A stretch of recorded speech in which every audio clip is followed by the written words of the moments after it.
the evening's title, you might have noted Sisu and thought to yourself, what on earth?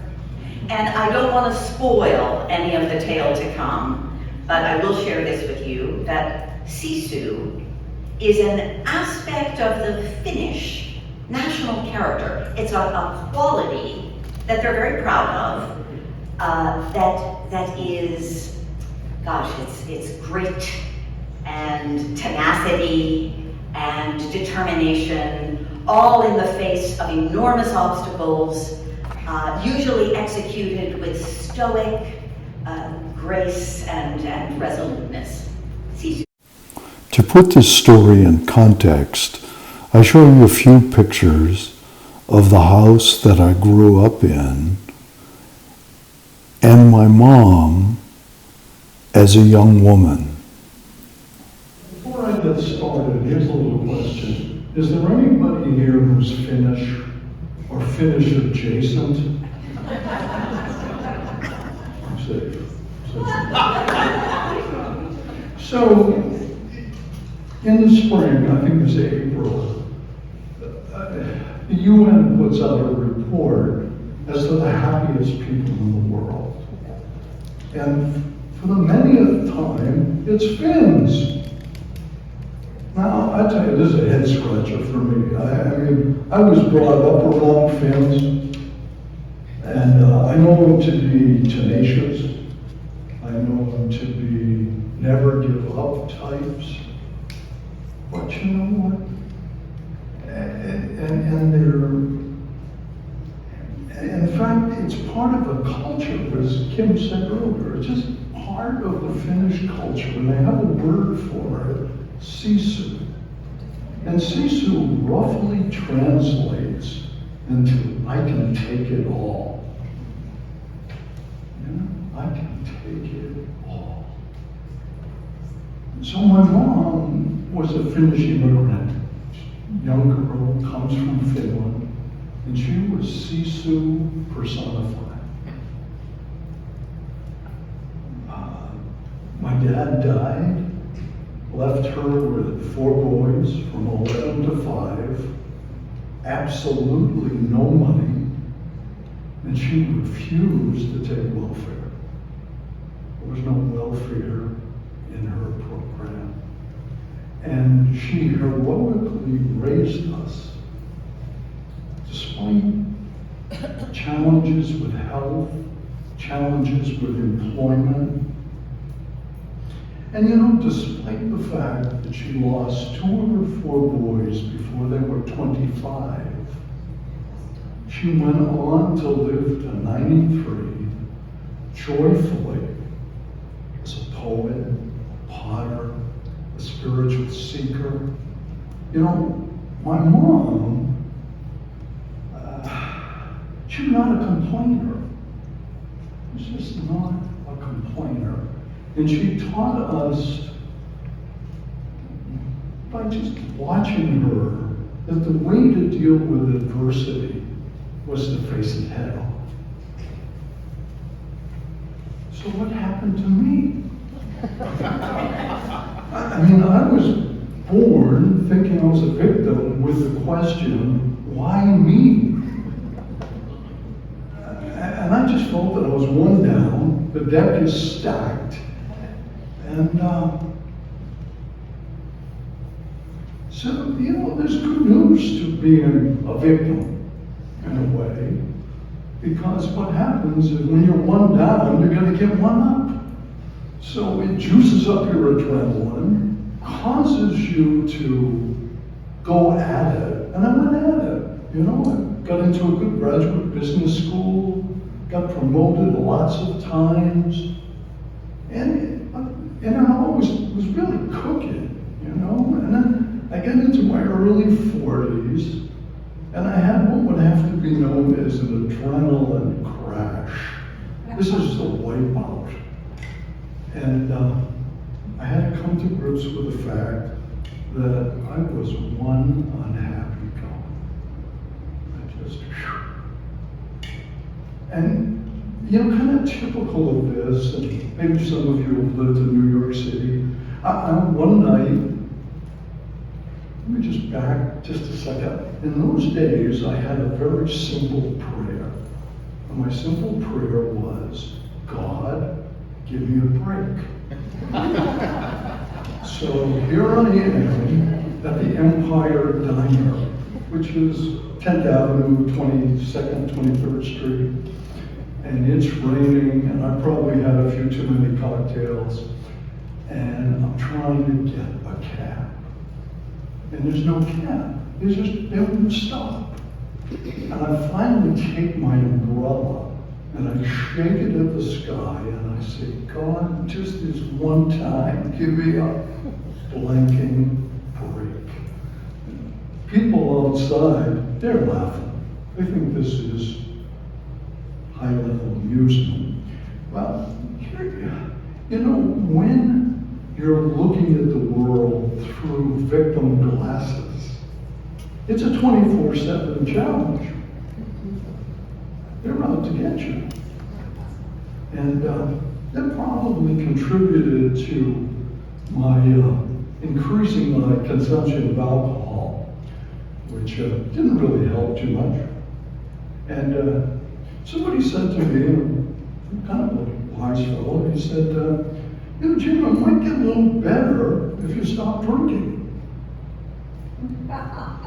So, you know what? I stopped. I stopped cold for 5 years. And what happened?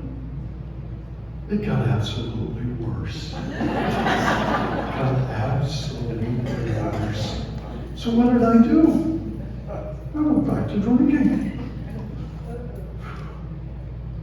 Which had its own complications. And, you know, now looking at this sort of in the rearview mirror, I realized that, you know, I led most of my life as a victim.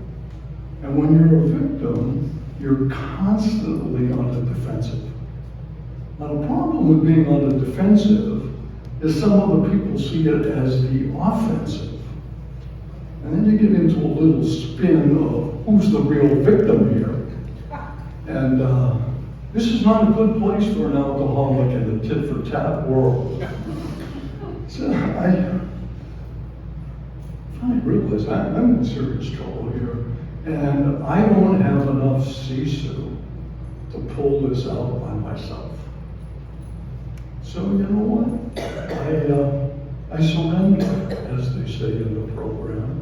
And I turn my life over to the 12 steps of AA. My very first sponsor, he looked at me and he said, you know, I'm familiar with this victim thing. He says, because I've lived it myself. He said, you know what? The thing about being a victim is you don't have to take responsibility for yourself or any of your actions.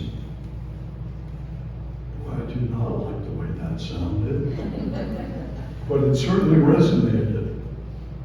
And to my question of why me, Billy looked me right in the eye and he said, why not you? So I had to go on a little quest here to get out of this victim stuff. And I had a meeting with a Unitarian minister, strangely named Scott. Some people may know, here, I don't know. And Scott assured me that the God of his understanding was at least neutral. And I probably ought to take care of my own circumstances. So, a tip that I got that was very, very helpful to unwind being a victim was to, at the end of every day, to write a gratitude list. Sit down, write down, what am I grateful for? And after a while, you realize, geez, I got a pretty good life here. After a bit, I came to realize that being a victim is really just a bastard child of low self-esteem. So, I found a buddy of mine who unfortunately can't be here tonight because I put him right out.